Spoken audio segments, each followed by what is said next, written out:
So now that our device is charged, we will pair it with our phone. You will have to do this every time you switch on your LogAir.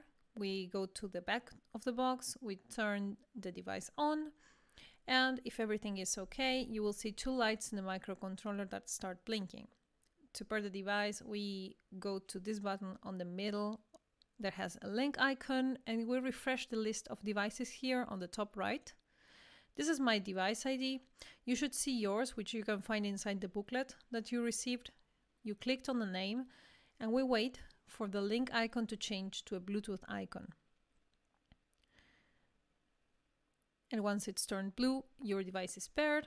On the top, you can see a GPS icon getting signal.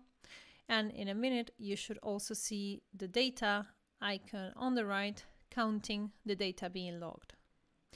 If you wait for a couple of seconds, you will see a green line on the chart that shows the PM10 concentration, which unfortunately here is non-detectable.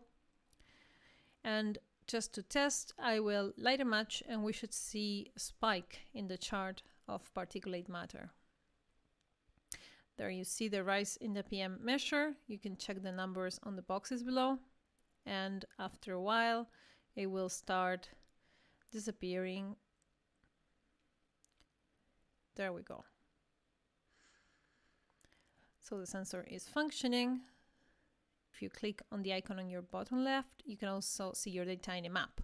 According to the values of PM that you get in this chart, the spots you see in the map will change color. So that's it. Your device is working, it's logging data.